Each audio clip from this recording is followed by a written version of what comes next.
بسم اللہ الرحمن الرحیم۔ آپ حضرات کو معلوم ہے کہ کل سورج گرہن ہے اور خبریں یہ آ رہی ہیں کہ 80% سورج کل گرہن ہوگا۔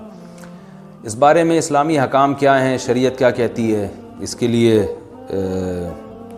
علماء نے سوچا ہے کہ کچھ باتیں عوام تک پہنچائی جائیں، تو اس لیے میں نے بھی ارادہ کیا کہ شرعی حکام اس بارے میں بتائے جائیں، اس میں حکمتیں کیا ہیں۔ رسول اللہ صلی اللہ علیہ وسلم کے دور میں سورج گرہن ہوا ہے۔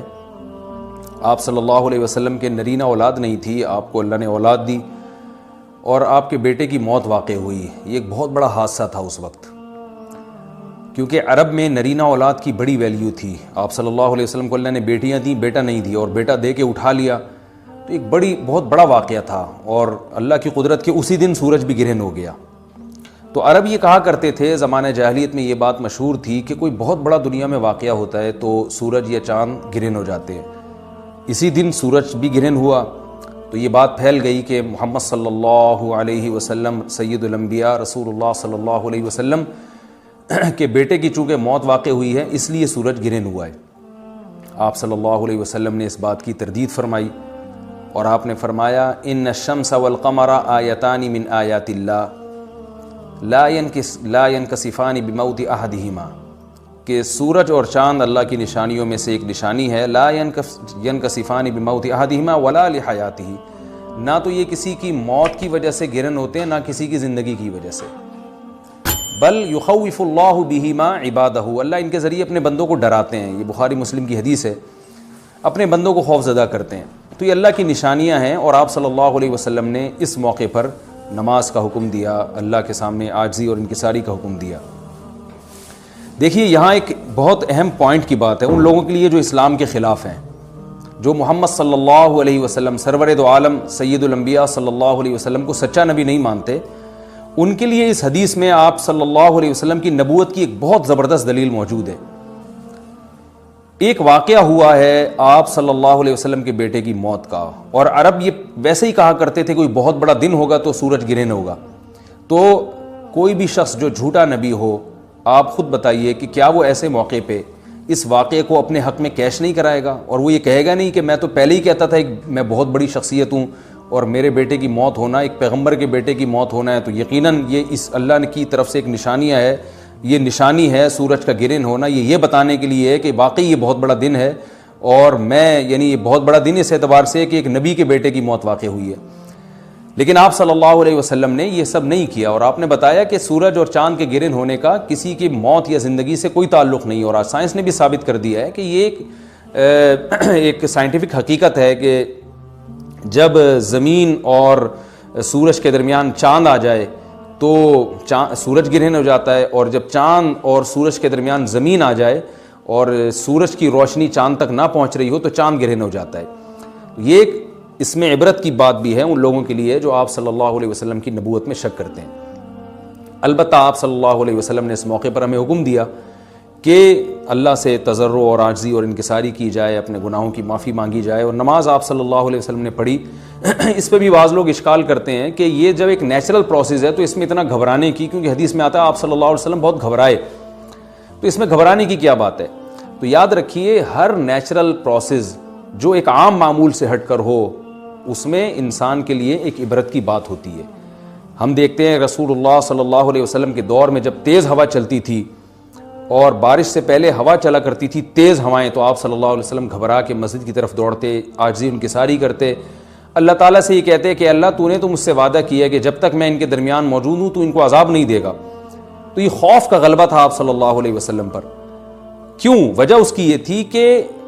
یہی حالات قوم عاد اور قوم سمود پر بھی آئے ہیں۔ قرآن میں آتا ہے نا، فَلَمَّا رَأَوْهُ عَارِضًا مُسْتَقْبِلَ أَوْدِيَتِهِمْ قَالُوا هَذَا عَارِضٌ مُمْطِرُنَا بَلْ هُوَ مَا اسْتَعْجَلْتُمْ بِهِ رِيحٌ فِيهَا عَذَابٌ أَلِيمٌ تُدَمِّرُ كُلَّ شَيْءٍ بِأَمْرِ رَبِّهَا فَأَصْبَحُوا لَا يُرَىٰ إِلَّا مَسَاكِنُهُمْ، کہ وہ بادلوں کو دیکھ کے کہنے لگے یہ تو ایک معمول کے مطابق بادل ہیں جو برسیں گے اور بارش ہوگی۔ تو پیغمبر نے کیا کہا کہ یہ بارش نہیں ہے بلکہ یہ وہ عذاب ہے جس کی تم جلدی کیا کرتے تھے، اور اس میں ایک ایسی ہوا ہے جو اللہ کے حکم سے ہر چیز کو ہلاک کر دے گی۔ اور پھر ان پر ایک ہفتہ عذاب آیا، اور قرآن کہتا ہے کہ وہ ایسے پڑھ کے ہلاک ہو گئے کہ فَتَرَ الْقَوْمَ فِيهَا صَرْعَىٰ كَأَنَّهُمْ أَعْجَازُ نَخْلٍ خَاوِيَةٍ۔ اے مخاطب اگر تو ان کو دیکھتا تو ایسے لگتا کھجور کے تنے ہیں جو اوندھے پڑے ہوئے ہیں، تو ایسے ہوا نے ان کو تہس نہس کر دیا۔ تو یہ عام معمول سے ہٹ کے جب بھی اس کائنات میں کوئی تغیر آتا ہے تو وہ اللہ کی نشانیوں میں سے ایک سائنٹیفک حقیقت بھی ہے، اس کی ایک لاجک بھی ہے، لیکن اس کے ساتھ ساتھ اللہ کی نشانیوں میں سے ایک نشانی بھی ہے، اور ایسی نشانی ہے جس سے ہمیں ڈرنا چاہیے کہ اللہ تعالیٰ کو اختیار ہے، وہ جب چاہے سورج کی روشنی چھین لے، چاہے کسی بھی طرح سے چھینے۔ اور یہ بھی ایک سائنٹیفک حقیقت ہے جو آپ صلی اللہ علیہ وسلم کی نبوت پر جس نے ایک مہر لگا دی ہے کہ سورج اور چاند کا گرہن ہونا، اگرچہ اس کی ایک لاجک ہے کہ چاند سورج کے سامنے آ جائے تو سورج گرہن ہو جاتا ہے، لیکن اس بارے میں جو ہماری تحقیق ہے، جو سائنسدان کہتے ہیں کہ یہ وقت یعنی خطرے کا وقت ہوتا ہے، سورج سے ایسی خطرناک ریز نکلتی ہیں جو نقصان کا سبب بن سکتی ہیں، تبھی بعض حضرات سورج کی طرف دیکھنے سے بھی منع کرتے ہیں، اور یعنی نظام میں تھوڑی ایک عام نارمل روٹین سے ہٹ کے اس کائنات کا نظام چلتا ہے، تو اس لیے یہ اس کائنات کے لیے، زمین کے لیے ڈینجرس ہو سکتا ہے، اور جو گریوٹی اور جو کشش کا نظام ہے اس میں بھی خلل واقع ہوتا ہے۔ تو ایسا نہیں ہے کہ یہ بالکل ایک نارمل کنڈیشن ہوتی ہے اور اس کا کوئی نقصان ہی نہیں ہے، یہ بالکل غلط ہے، اس میں نقصان کا بہرحال خطرہ ہے، اور اس بات کا امکان موجود ہوتا ہے کہ قدرت انسانوں سے انتقام لے یا انسانوں کو نقصان پہنچائے۔ اور ویسے بھی جن کے دلوں میں اللہ کا خوف ہوتا ہے وہ تو ویسے ہی اللہ کے وَهُم مِّن خَشْيَتِهِ، قرآن مجید میں اللہ تعالیٰ کے ارشاد ہے کہ مشرکین بار بار یہ سوال پوچھتے تھے قیامت کب آئے گی کب آئے گی، اللہ فرماتے ہیں لیکن جو مومنین ہیں ان کو اس سے غرض نہیں ہے کہ کب آئے گی، وَالَّذِينَ آمَنُوا مُشْفِقُونَ مِنْهَا، وہ تو قیامت سے گھبراتے ہیں کہ پتہ نہیں ابھی نہ آ جائے۔ تو جس کے دل میں اللہ کا خوف ہوتا ہے اس کے زندگی گزارنے کا طریقہ کچھ اور ہوتا ہے، وہ بات بات پہ اللہ سے ڈرتا ہے، اس کو اللہ سے ڈرنے کا بہانہ چاہیے، اس کو توبہ کا بہانہ چاہیے۔ تو اس بحث میں پڑھنا کہ یہ تو ایک لاجیکلی ایک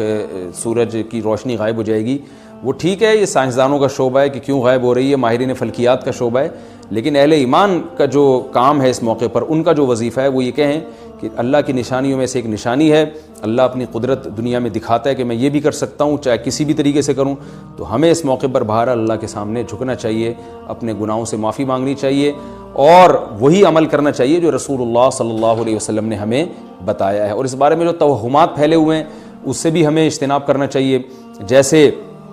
نبی صلی اللہ علیہ وسلم نے عربوں کے وہم کو دور کیا ہے، بھائی اس کا کسی کی موت اور زندگی سے کوئی تعلق نہیں ہے، تو اسی طرح آج کل لوگوں میں ایک سورج اور چاند گرہن ہونے کے بارے میں وہم بھی بہت ہے کہ پتہ نہیں کیا ہو جائے گا، حاملہ عورتیں نہ نکلیں، فلانا نہ کرے، اور فلانا خربوزہ نہ کھائے، اس موقع پر کسی نے تربوز کھا لیا تو یہ ہو جائے گا، الٹی الٹی باتیں پتہ نہیں کیا کیا مشہور ہیں، یہ خربوزے تربوز کی تو میں ویسے ہی مثال دے رہا ہوں۔ تو کوئی بھی چیز جب کہنی ہو تو پوری طرح سے اس کی ریسرچ کریں۔ مجھے نہیں پتا حاملہ عورت کو فائدہ ہوتا ہے نقصان ہوتا ہے سورج گرہن ہونے سے، لیکن اگر نقصان بھی ہوتا ہے تو اس کی کوئی مستند دلیل ہونی چاہیے آپ کے پاس، ایسے ہی سنی سنائی باتیں آگے نقل نہ کریں۔ تو بہرحال ہمیں جو کرنے کا کام ہے جو رسول اللہ صلی اللہ علیہ وسلم نے بتایا ہے وہ کام بخاری اور مسلم کی حدیث کے مطابق نماز ہے، انفرادی بھی ہے، جماعت سے بھی ہے، مستحب یہ ہے کہ جماعت سے نماز پڑھی جائے مسجد میں یا کسی بھی میدان میں، اور 2 رکعتیں امام پڑھائیں گے اور اس میں سرن تلاوت بھی کر سکتے ہیں، جہری تلاوت بھی کر سکتے ہیں، دونوں رائے ہیں علماء کی۔ آج کل جہری کو اس لیے ترجیح دی جاتی ہے کہ صلاۃ کسوف میں جو رسول اللہ صلی اللہ علیہ وسلم کی سنت ہے وہ لمبی نماز ہے،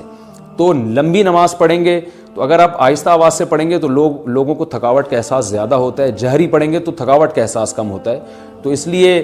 دونوں قولوں پہ فتویٰ دیا جاتا ہے، وہ ایک قول راجح ہے اور ایک میں آسانی ہے، تو آسانی اس قول میں ہے کہ جہری تلاوت کی جائے، اس میں لوگوں کو نماز میں کھڑا رہنا آسان ہوتا ہے، تو لمبی سے لمبی نماز پڑھی جائے، اس میں 2 رکعتیں پڑھی جائیں اور خوب طول دیا جائے اس کو، اور اتنا طول دینا کہ لوگوں کا خطرہ ہو کہ نماز ہی چھوڑ کے بھاگ جائیں گے، یہ بہرحال درست نہیں ہے، کیونکہ آپ صلی اللہ علیہ وسلم نے امام کو مقتدیوں کی رعایت کا حکم دیا ہے۔ اور کوئی جماعت سے نماز میں شریک نہیں ہو سکتا تو گھر میں نماز پڑھیں، انفرادی نماز پڑھیں، نماز نہیں پڑھ سکتے تو توبہ استغفار کریں۔ بہرحال یہ وقت جو ہے توبہ استغفار کا ہے، اپنے گناہوں سے معافی مانگنے کا ہے۔